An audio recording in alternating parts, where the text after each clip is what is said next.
Deputado Marco Aurélio, com a palavra.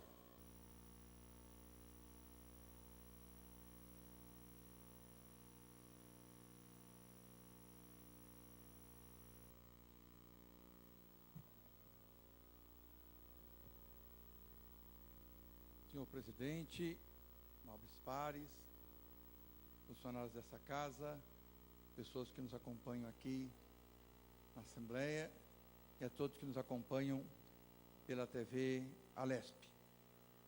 Neste momento, nós estamos procedendo à discussão de um projeto de decreto legislativo, número 10, de 2012, e este projeto de decreto legislativo visa a aprovação ou não das contas do Governo do Estado de São Paulo referente ao exercício financeiro de 2011.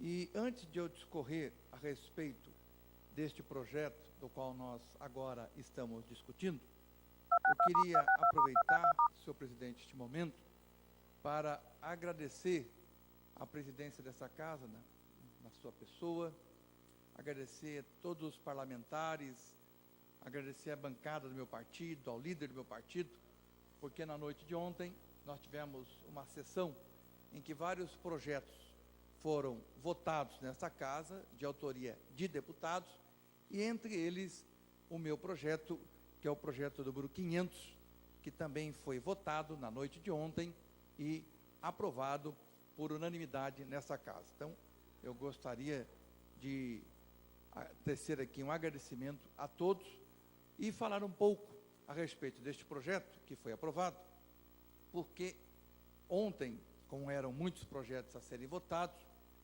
se cada um fosse fazer a leitura do seu projeto, da sua defesa, nós não terminaríamos a sessão.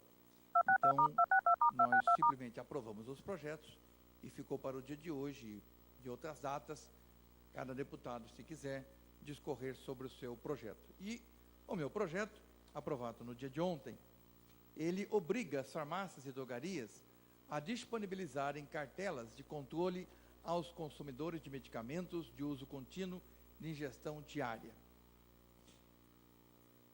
Artigo 1º. As farmácias e drogarias ficam obrigadas a disponibilizar cartelas de controle aos consumidores de medicamentos de uso contínuo de ingestão diária com a inscrição dos dias da semana. Justificativa do projeto.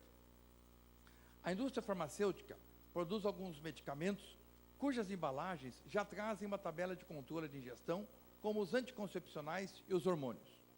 Mas existem diversos outros que são vendidos sem o acessório, dificultando o controle de seu uso pelos consumidores menos atentos, que por esquecimento ou deixam de tomar a medicação ou a tomam em mais de uma dose. A medida está em perfeita consonância com os princípios da Política Nacional de Relações de Consumo, estabelecidos nos incisos 1 a 3 e 5 do artigo 4º do Código de Defesa do Consumidor, pois reconhecendo a vulnerabilidade daqueles que dependem do uso de medicações diárias, visa protegê-los efetivamente, buscando harmonizar as suas necessidades e interesses com os dos fornecedores e incentivar a criação de meios eficientes de controle de qualidade e segurança de seus produtos. Trata-se de estabelecer uma simples providência por parte das farmácias e drogarias, inclusive as que fornecem medicamentos através do programa Dose Certa, da Fundação para o Remédio Popular, que vai auxiliar os consumidores de medicamentos de uso contínuo a evitar a ingestão de maneira prejudicial à sua saúde.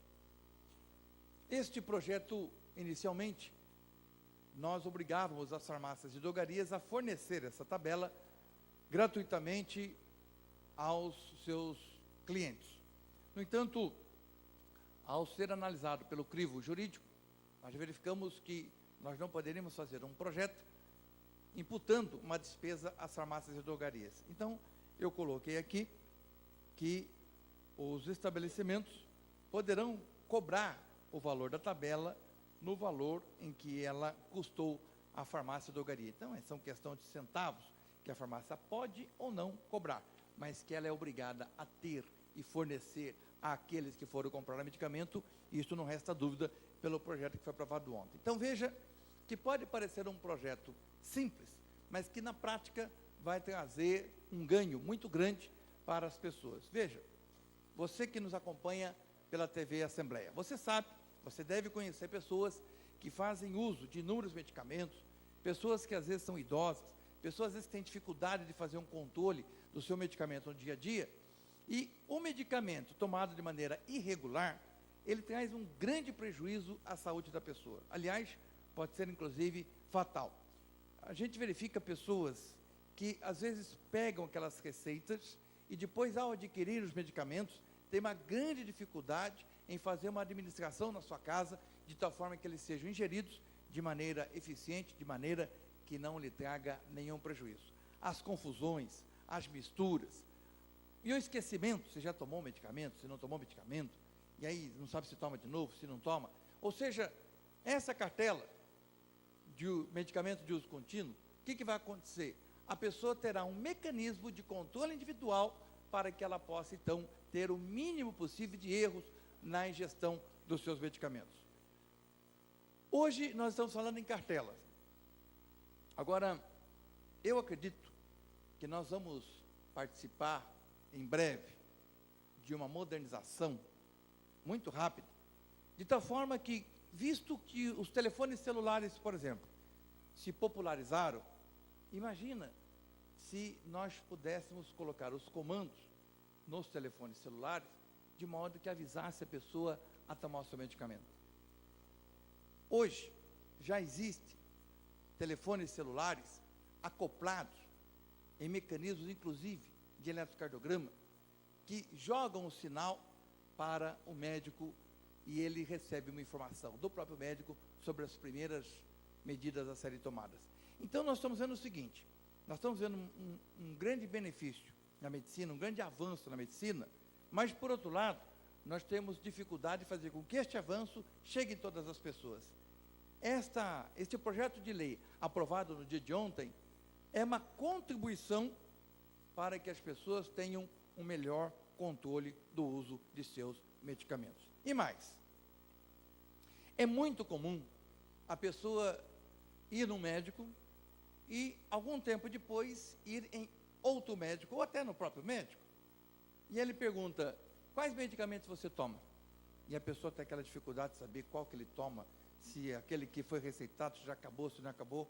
Ora, a partir do momento que ele tem esta cartela, e ele leva ao médico e fala, esse aqui é o que eu tomo, e essa aqui está a quantidade da dosagem que eu faço uso, é evidente que o médico que está fazendo a consulta vai poder analisar a pessoa com um grau de acerto muito maior quando não tem essas informações. Aliás, diga-se de passagem, às vezes as pessoas pensam que, ao chegar diante do médico, ele tem o dever de saber tudo o que está acontecendo. Quanto mais informações o paciente fornecer ao médico, melhor auxilia o médico para dar um bom diagnóstico. Portanto, levar a cartela para que o médico saiba que medicamento que ele está tomando, a dosagem do medicamento, se tomou naquele dia, evidentemente, facilita também para o médico para fazer a avaliação, o diagnóstico naquele momento. E evitar, inclusive, a superdosagem. Porque, infelizmente, eu acredito que tenha pessoas que tomam medicamento, não informam o médico, esquece que tomou, vai numa consulta, recebe outro medicamento, e aí depois que toma uma superdosagem, prejudica em muito a saúde da pessoa. A gente faz isso pensando, evidentemente, no primeiro público, que é o público dos idosos. Porque com a longevidade hoje, graças a Deus, as pessoas estão vivendo mais e as pessoas têm mais dificuldade de compreensão conforme o tempo vai passando. Então a cartela visa ajudar os idosos neste controle. Mas na prática vai acabar favorecendo a todos, não somente os idosos. Porque hoje, sobretudo nesse corre-corre da vida, todas as pessoas podem ser cometidas de ter aqueles lapsos, onde você já não lembra mais se tomou tal medicamento ou se não tomou tal medicamento. Nós vivemos uma sociedade de uma correria tão grande que as pessoas acabam esquecendo muitas coisas. Agora, na área da medicina, na área do medicamento, na área da saúde, aí não pode ter nenhum tipo de esquecimento. Por isso, eu vejo que esse projeto, aprovado ontem, vai ajudar. E outra, e se alguém achar que a cartela também não ajuda, não é obrigado a usar, não use. Se a pessoa faz essa cartela aqui, para mim não vai ter benefício nenhum. Não há problema. Mas para aquelas pessoas que acham que a cartela lhe é importante, use, porque vai ter à disposição. Hoje não tem. A partir do momento que o governador sancionar esta lei, terá.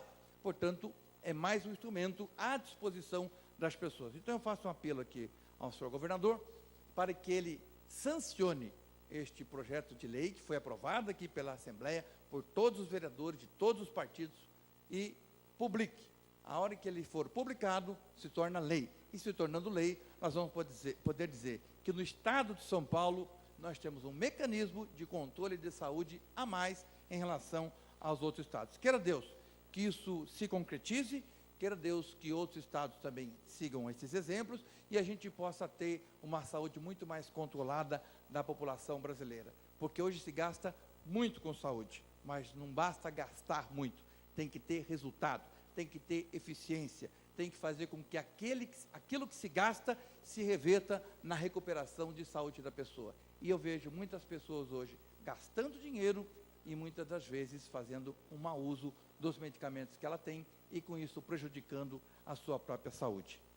Então, ratifico aqui o meu agradecimento a todos os deputados e peço ao senhor governador que sancione este projeto de lei. Se ele vetar, ele volta aqui para casa e a casa dará a última palavra em termos de veto. O problema é que nós não temos votação de veto aqui nesta casa faz muito tempo.